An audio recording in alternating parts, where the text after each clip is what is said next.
ఈరోజు మన టాపిక్ ఏంటంటే శోధన. శోధన అంటే ఏంటంటే టెంప్టేషన్. శోధన అంటే ఏంటంటే టెంప్టేషన్. చూడండి, దేవుడు ఎవరిని కూడా శోధించడంట. మన దేవుడు ఎవరిని కూడా శోధించడంట. ఎందుకంటే మన దేవుడు ఎవరిని శోధించడు.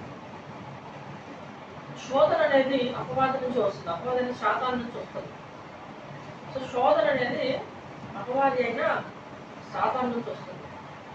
చూడండి, శోధకుడు అనేవాడు ఒకడు ఉన్నాడు. వాడు నిన్ను శోధించడం వాడి పని.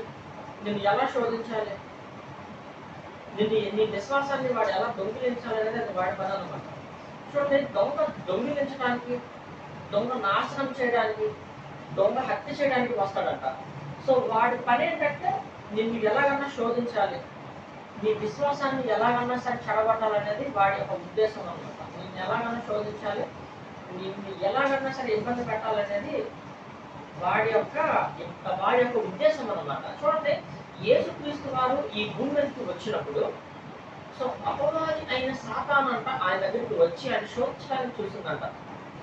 ఆయన యేసయ్య బలవంతుడు, యేసయ్య చాలా బలవంతుడు. అయితే అపవాది అయిన సాతాను అతను శోధించాలని చూసిందంట. ఎలా శోధించాలని చూసింది చూడండి, మత్తయి సువార్త 4వ అధ్యాయం 6వ వచనం చూడండి, 5వ అధ్యాయంలో చూడండి. అంతటా చూడండి, యేసుక్రీస్తు ఎలా శోధించబడ్డాడో నేను చెప్తున్నాను చూడండి.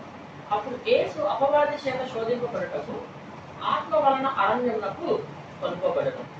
40 దినములు 40 రాత్రులు ఉపవాసం ఉన్న పిమ్మట ఆయన ఆకలి కొనగా 40 దినములు 40 రాత్రులు యేసయ్య ఆకలి కొనటండి.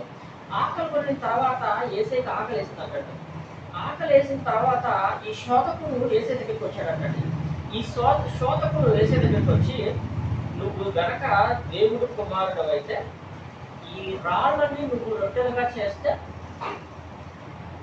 ఈ రాళ్ళు రొట్టెలుగా చేయమని ఆజ్ఞాపించు అని చెప్పేసి దేవుడితో చెప్తున్నాడు. చూడండి, నువ్వు నిజంగా దేవుడు కుమారుడు అయితే ఈ రాళ్ళని నువ్వు రొట్టెలుగా చేస్తే నేను నమ్ముతాను.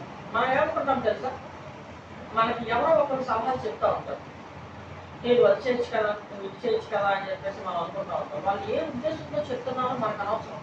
వాడు చెప్పాడు, మనం చెయ్యాలనుకుంటాను. చూడండి, సాతాను వాడు మనల్ని శోధించడానికి అడుగుతాడు తప్ప వాడు నమ్మి వాడు మారు మనసు పొంది వాడు దేవుని తెలుసుకోవడానికి వాడు ఎప్పుడు కూడా అడగడు.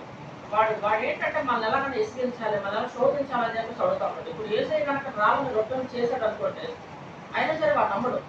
వాడి ఉద్దేశం ఏంటంటే ఎలాగైనా దేవుడిని శోధించాలి, ఎలాగైనా దేవుడిని విసిగించాలనేది వాడి ఉద్దేశం ఉంటాడు. దేవుడే కాదు, ప్రతి ఒక్కరిని వాడు శరీరంతో ప్రతి ఒక్కరిని వాడు శోధించడం వాడి పని. దేవుడి దగ్గరికి వెళ్ళి ఏమన్నాడు, నువ్వు నిజంగా దేవుడి కుమారుడు అయితే ఈ రాళ్ళని నువ్వు రొట్టెలు చేసుకోమన్నాడు. అప్పుడు దేవుడు ఏమనాలి, అవును కదా, రాళ్ళని రొట్టెలు చేసుకోవాలా, అవును, అసలు ఈ ఐడియా నాకు ఎందుకు రాలేదు, రాళ్ళని రొట్టెలు చేస్తే ఎంత బాగుంటుంది, ఫస్ట్ షేకండి, నాకు ఫస్ట్ నాకు షేకండి, రాళ్ళు రొట్టెలు చేయాలి, ఐడియా బాగుంది, వెంటనే చేస్తానని చెప్పి చేయొచ్చు కదా.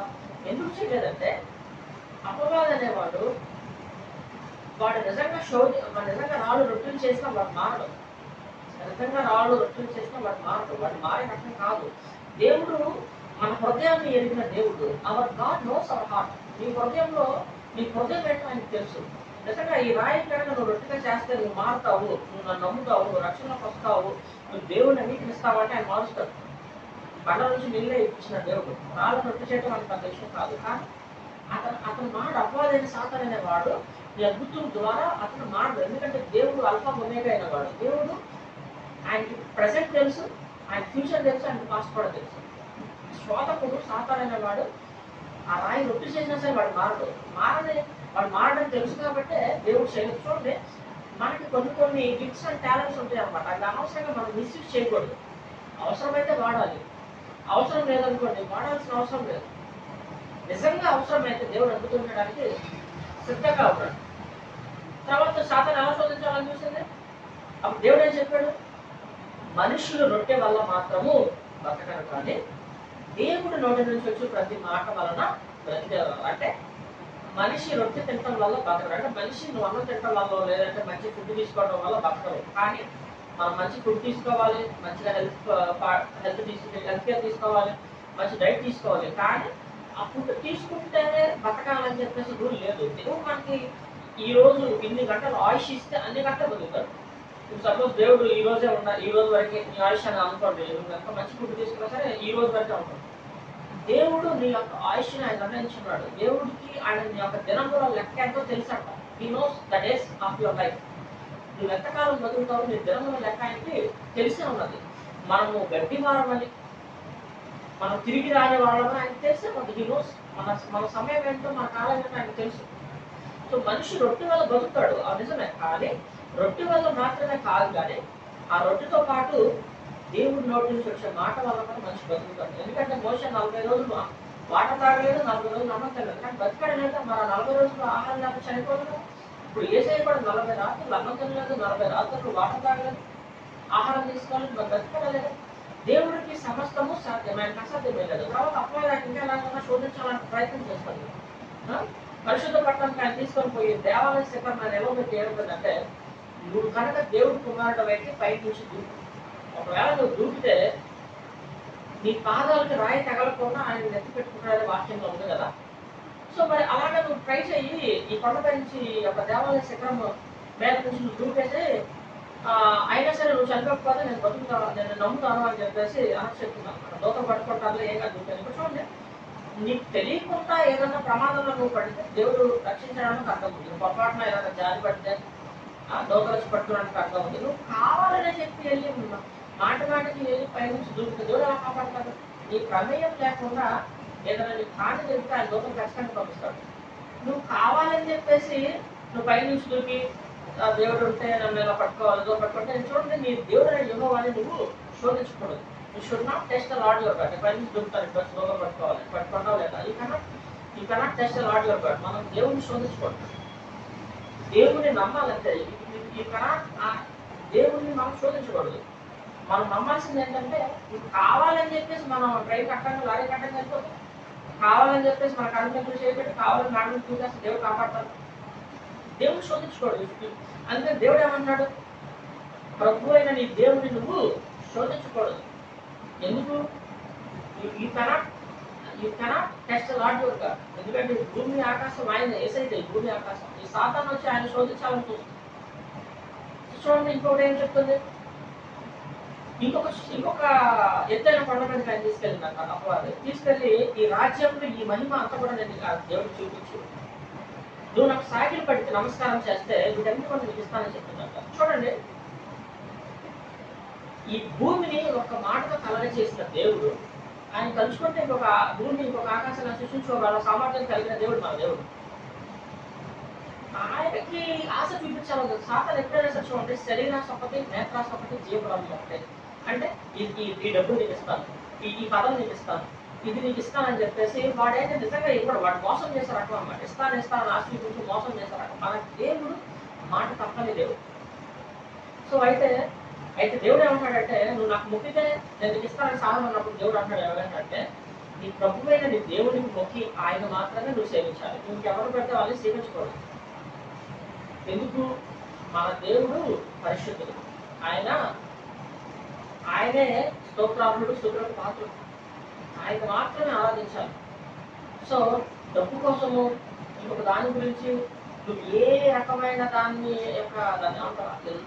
లోపం ఆ సాతాన్ని ఇచ్చేది ఎలా ఉంటుందంటే, నిన్ను ఐశ్వర్యవంతులు చేస్తాను, అధిస్తాను, ఇస్తాను. కానీ నీకు దేవుడు ఇచ్చేదానికి దురాత్మ ఇచ్చేదానికి తేడా ఏంటంటే, దురాత్మ నీకు ఏదైనా ఇచ్చింది అనుకోండి, అది నువ్వు ఎంజాయ్ చేయలేవు నీ లైఫ్లో.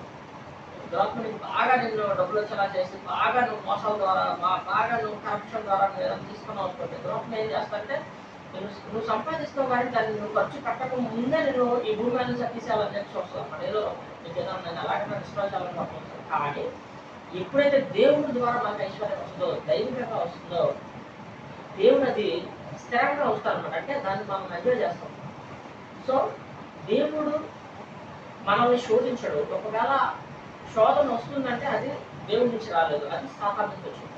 సో దేవుడికి శోధన వచ్చినప్పుడు ఆయన వాక్యంతో జయించాడు. మనం కూడా శోధన వచ్చినప్పుడు వాక్యం ఉంది, దేవుడి వాక్యం ఉంది. దేవుడి వాక్యాన్ని ధ్యానించాలి. దేవుడి వాక్యం మన హృదయంలో ఉండాలి. అపవాది ఎప్పుడు కూడా మనం ఎలాగైనా డిస్కరేజ్ చేయాలని, మనం ఎలాగైనా సరే వాడు మన విశ్వాసం నుంచి తప్పించాలని చెప్పేసి దేవుడే చేశాడు, దేవుడే చేశాడు, దేవుడే చేశాడు అని చెప్పేసి వాడు నెగిటివ్గా మాట్లాడుతూ ఉంటాడు. కానీ నువ్వు వాడి మాటలు నువ్వు నమ్మాల్సిన అవసరం లేదు. ఎందుకంటే దేవుడు మాట ఇస్తే మాట తప్పని దేవుడు. ఎందుకంటే ఆకాశం భూమి మీద గతిస్తే ఆయన మాట గతిస్తే దేవుడు నిన్ను శోధనకి ఆయన కారకుడు కాదు. కానీ సాతాను పైగా నీ యొక్క శరీరం వల్ల నువ్వు పడే యొక్క శోధనల వల్ల, నువ్వు పడే టెంప్టేషన్స్ వల్ల శోధన తెచ్చుకుంటావు. కానీ శోధనని ఎప్పుడైతే నువ్వు జయిస్తావు, దేవుడు చెప్తాడు నువ్వు శోధనలో ప్రవేశించకుండా ఉండాలి అంటే నువ్వు ప్రార్థన చేయి. నువ్వు ప్రార్థన చేసినట్లయితే ఖచ్చితంగా దేవుడు నీకు శక్తినిస్తాడు. ఆ శక్తి ద్వారా ఏం చేస్తావంటే నువ్వు శోధనని జయిస్తావు. అలా జయించే కృప మీ అందరికీ కలగాలని చెప్పేసి నేను కోరుకుంటున్నాను. యేసయ్య మీ అందరికీ కూడా అలాంటి శక్తిని ఇవ్వాలని కోరుకుంటున్నాను. అలాంటి కృప మనందరికీ దయచేయాలి.